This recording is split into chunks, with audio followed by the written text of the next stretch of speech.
Inner Sanctum Mysteries, starring Boris Karloff.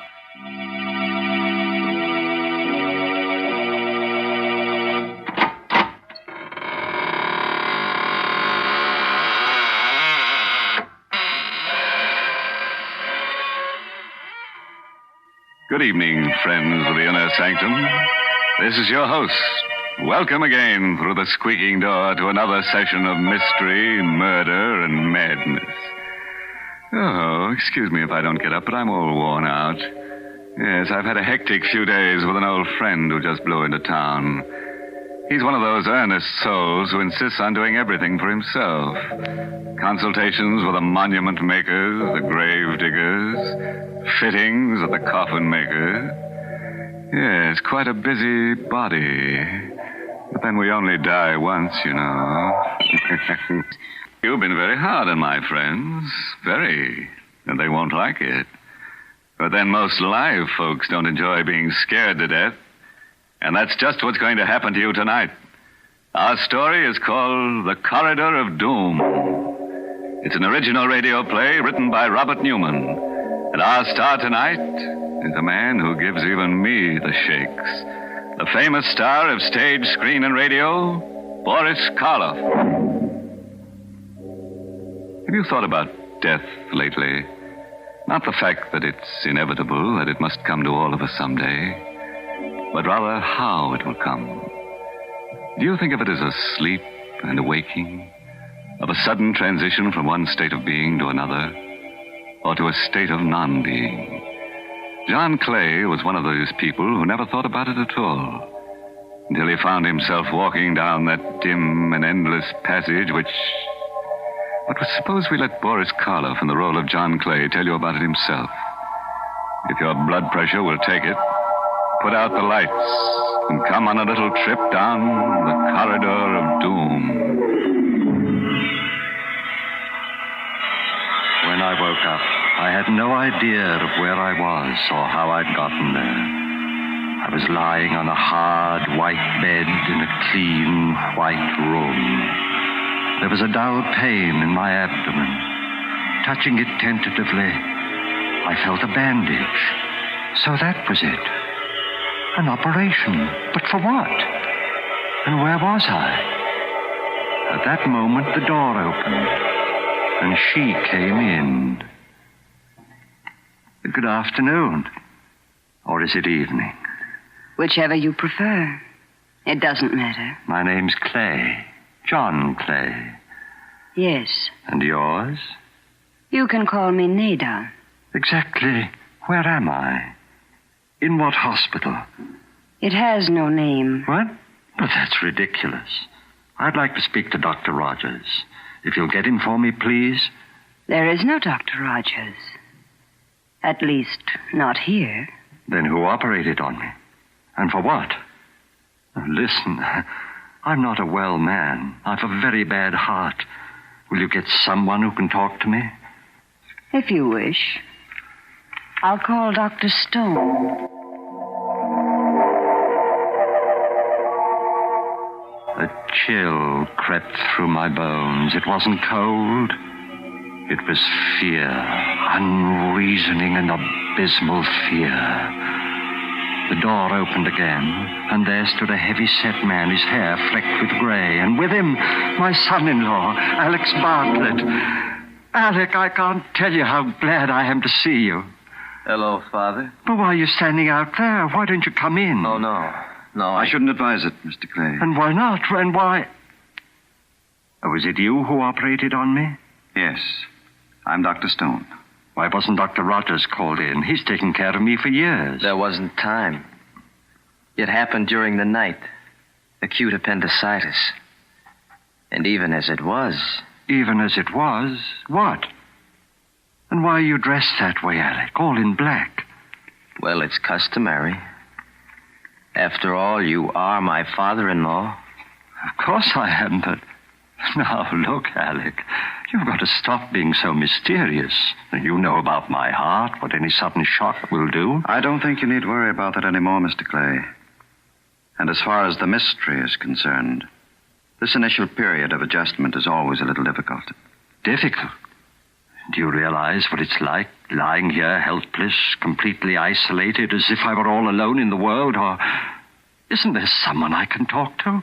Some of the other patients? Not just yet.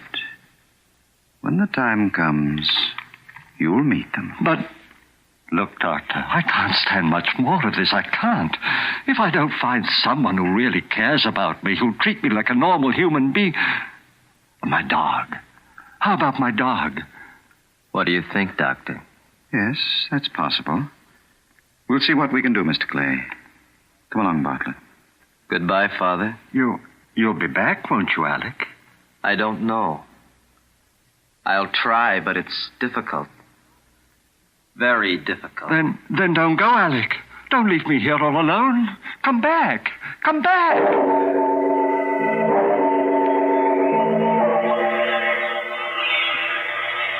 I waited and watched and waited.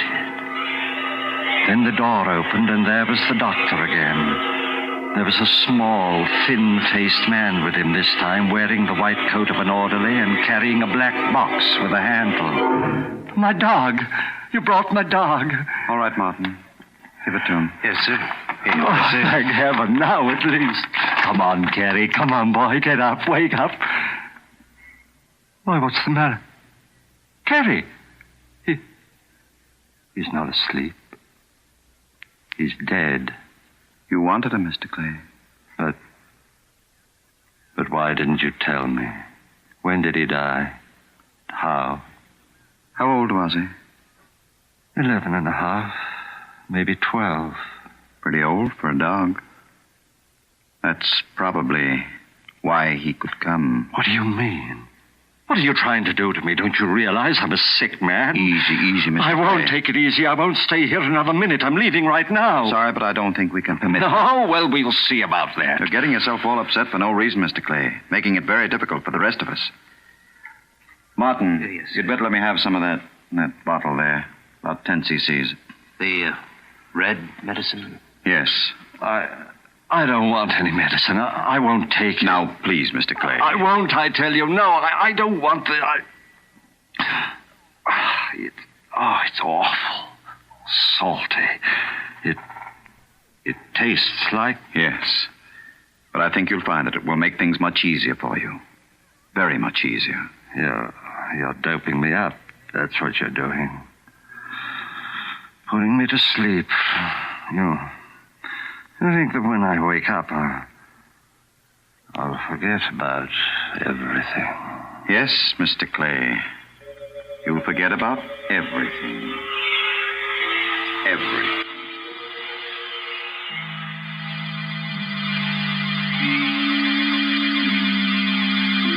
I was somewhere deep down under the earth. It was a passageway, stone-flagged and with stone walls, and I was walking slowly down it in my bare feet. I could feel the chill of the cold stones through the thick layer of dust. The passageway stretched ahead of me, endlessly. And then suddenly, I noticed that there were doors set into the walls on either side, closed doors. And on each door there was a name. Abel, Abercrombie, Abington. Where was I? What was this place? What was behind those awful, ominously closed doors? Something seemed to be drawing me on down the terrible passageway. Addison, Agar, Allen. I could feel the cold creeping up my legs, higher and higher, my heart pounding faster and faster. And suddenly I knew where I was and where I was going. Knew what was waiting for me there ahead of me down the passage. Exerting all my will, I turned, tried to go back. With a roaring in my ears, I was falling through the darkness. Falling.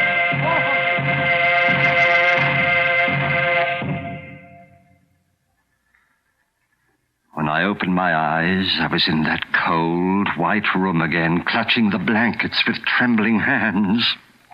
How do you feel now, Mr. Clay? You cried out, sir, as if... A dream. The most awful, horrible nightmare I ever had. A dream?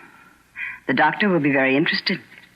Would you care to tell me all about it? Oh, I don't even want to think about it. It was about your former life? Former life? Oh, I'm sorry. I shouldn't have said that. I meant... Here, where are you To going? get my clothes, to get out of here. I won't stay here But you another can't minute. go. You can't. Martin, help me. Please, let go. Let go. Don't you realize that if I do stay here, if I dream that dream again... Listen. I was in a passageway. An endless, eternal passageway like a corridor of doom. It stretched on and on to infinity with doors, closed doors on either side. And on each one of the doors in alphabetical order there was a name.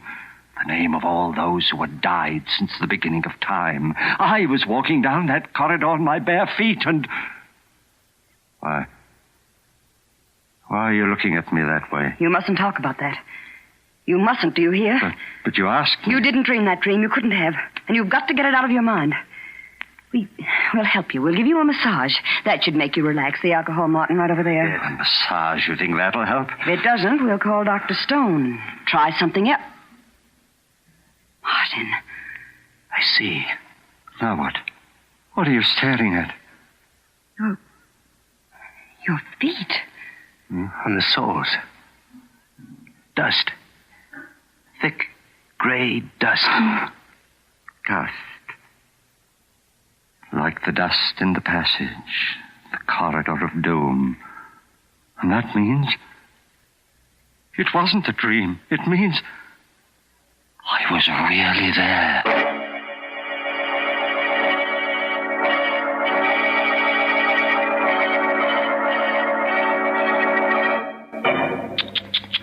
Dirty feet on those nice, clean sheets. No wonder our friend the nurse seemed so upset. Or was that the reason? Maybe she was just disappointed that he still hadn't told her about his operation. Yes, that always has them in stitches. Great big stitches. Like the ones they take in a shroud. Well, now I think it's about time to take another little walk. Yes, down the corridor of doom with our star, Boris Karloff. And by the way, don't be concerned about getting too tired, because you'll only have to walk one way. That's the nice part of a trip like that. You don't have to worry about coming back. I lay there, staring down at my feet. No, it had not been a dream. For there, on my feet, was the thick, heavy dust from the corridor of doom. I had been there, walking down its awful silence, not in my mind, but in the flesh. My heart clenched like an icy fist that I threw the blankets aside, started to get up. Mr. Clay, what are you doing? Where are you going? Let me go. But you can't get up. You can't leave. Oh, let me go. Martin, quick, say. help me. Please, Mr. Clay. For heaven's sake, let me go. Don't you realize what this means? If it wasn't a dream, and if I stay here, go down to that horrible place We've again... got to make him quiet down. Some more of that medicine, Martin. Another 10 cc. Right. Oh, no more of that. It's here, Mr. Clay. You must take it. You must. It will make you sleep. Sleep so soundly that you won't be able to go down there again. No, but... All right. Give it to me. Here. You stay here, Martin. I'll go get Dr. Stone and tell him. Better, Mr. Clay? I don't know. Color. Dark red. Taste. It's like... Yes, I know. And it makes me sleepy. My eyes get heavy and... Have you been here for a long time, Martin? No, not long. What is it like outside of this room? It's strange. Like no place else. And the other patients, what are they like? They're strange, too. Listen, Martin. I'm a rich man. You're the only friend I've got here. You've got to help me. Whether you're rich or poor doesn't matter. As for helping you, that's what I'm here for. You've got to stay here. Watch me. Every minute. My heart. I don't think it'll stand much.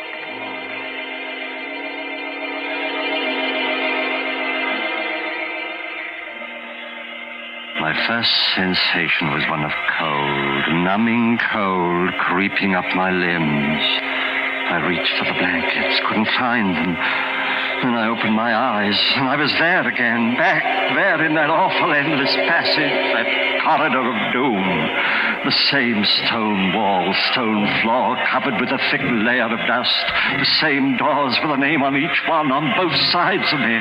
But now I was up to the bees. That one there, Barbara, next to it, Babbitt, and then Backer. I tried to cry out, but I couldn't utter a sound. I tried to stop, check myself. My muscles didn't respond. Slowly, heavily, I continued walking on down that endless passage, past Badger, Baffin, Bagley, past the bees and towards the seas, towards a door with my name on it. My heart pulsed, pounding with terror. My breath rasped in my throat. Convulsively, I clutched at the walls, forced myself completely around. Then, as if I were fighting against a roaring gale, I drove myself back. One step I took, 2, 3, and I stumbled and was falling again. Falling through darkness, complete, absolute, unending.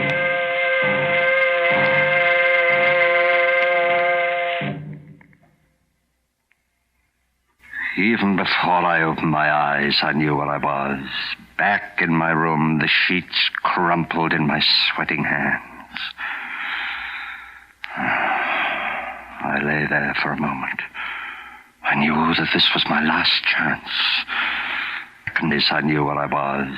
Back in my room, the sheets crumpled in my sweating hands. Slipped out of bed, tiptoed to the door of the room, opened it a crack, and peered out, a hospital corridor. And sitting at a desk halfway down it, the nurse. Could I slip past her?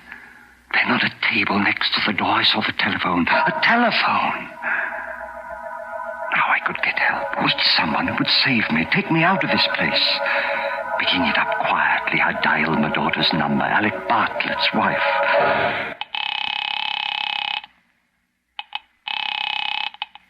Hello? Jane? Oh, thank heaven. Hello? Jane, it's your father. Listen, you've got to help me. You've got to come and get me. I'm at the hospital. Alec knows where. Hello, is anyone there? Yes, can't you hear me? Didn't you hear what I said? It's your father. And Jane. Hung up. I heard her, but she couldn't hear me. Something wrong with the phone, her phone. I've got to get hold of somebody, but who? Dr. Rogers? Oh, might be out. And if they come in while I'm phoning... Oh, I know, of course.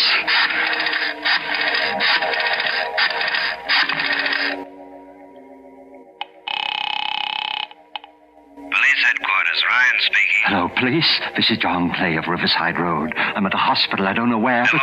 But can't you hear me, officer? For heaven's sake, listen. It's a matter of life and death. John Clay at a hospital. My son-in-law, Alec Bartlett, can tell you where. Hello? Officer, listen. Don't hang up. Oh, Don't. nuts. Officer, hello. Anything the matter, Mr. Clay? Dr. Stone, your telephone, there's something wrong with it. No, Mr. Clay. There's nothing wrong. Not with the telephone. But I tried to make 2 calls. 2 different numbers, and... I know. And you should have known. Nurse, orderly. Should have known what? Why couldn't they hear me when I could hear them? Why? Yes, Dr. Stone? Will you put Mr. Clay back into bed? No. I'm awfully sorry, sir. I only went out for a minute. Come on, Mr. Clay. No, please. leave me alone, please. Mr. Let go. Clay, please. No use struggling. You know that, don't you? Yes, I know. Doctor, I won't have to go back down there again, will I? Down to the corridor? That's not up to me. All right, nurse. I think we're ready for another dose. The final one. Yes, Doctor. No, doctor. No, not that red medicine. Not again. I'm sorry, but you've had a lot of time. All the time we can give you. All right, Mr. Clay. No, I won't Here. take it. You know what it means, doctor. I go back down there again to the corridor. It'll be to the letter C. To the place where my name is. If he won't take it by himself, perhaps you'd better help her, Martin. Yes, sir. No, Here, I Clay. won't.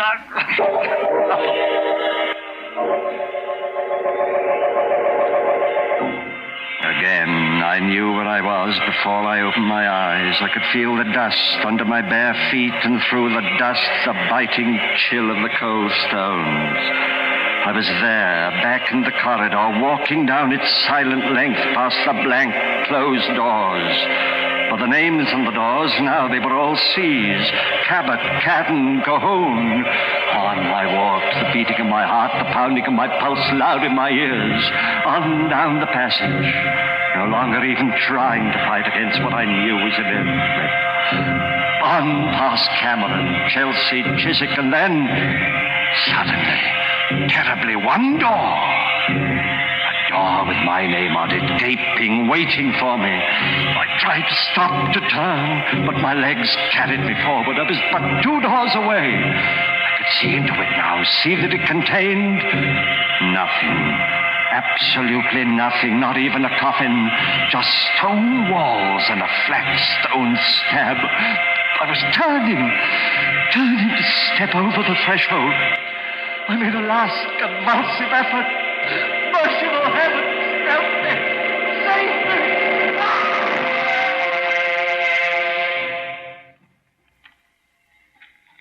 All right, Martin. Pick him up. Yes, sir. Is it all over? Hello, Bartlett. In at the death, eh? I'll see if there's any pulse, of course, but I should think it is all over. It is stone, but not the way you think. What? Clay. He's not dead. No thanks to you. All right, get him up, both of you. Here, Mr. Clay, let me help It's you. all right, Martin. I'll be fine from now on. But how? Don't look so surprised, Alec. Mr. Martin is a detective. I hired him some time ago. You see, I had a feeling that something was wrong when that railing broke accidentally, and I took that bad fall. So I decided I should investigate. You can't prove it. You can't prove anything. The first results of Martin's investigation showed me what bad financial shape you were in. And it was then that I realized that you had actually been trying to murder me to get hold of my money. So I faked that story of having a very bad heart. You mean it? I thought it would give you the idea of trying something more subtle and less dangerous. And it certainly did. But you still can't prove anything, not a thing. No, don't you worry about that. Don't forget. Come back here, Bartlett. You'll never have a chance to prove it. Come back, Bartlett. Oh, you shot him, killed him. Well, I couldn't have. I fired up in the air to get him to stop. Come on. But I don't understand it. There's not a mark on him. But he is dead. He was the one who had the bad heart. That's what gave me the idea of pretend. Good heavens, look. At what? This hallway was supposed to be the corridor of doom. When I reached the door with my name on it, I was supposed to die. Look. Look at the name on that door there. The one right next to him. Bartlett. His name. So what? Nothing, Martin. Nothing at all.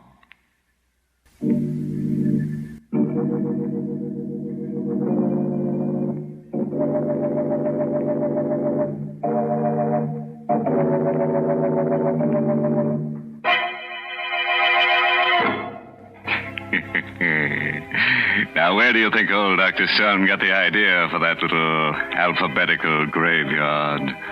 That's right, from me. Huh? You don't believe me? Then come on home with me tonight, and I'll show you the one in the cellar of my house. What's more, I'll show you a door and a neat stone slab with your name on it.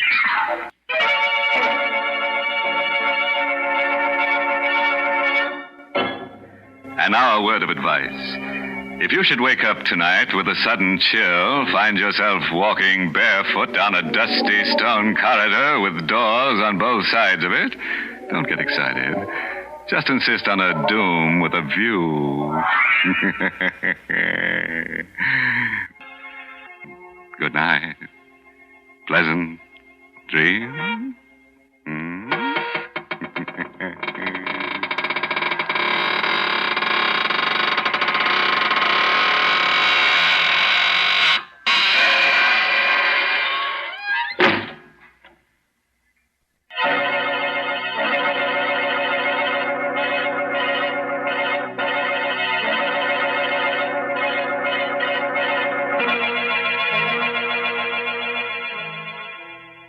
This is CBS, the Columbia Broadcasting System.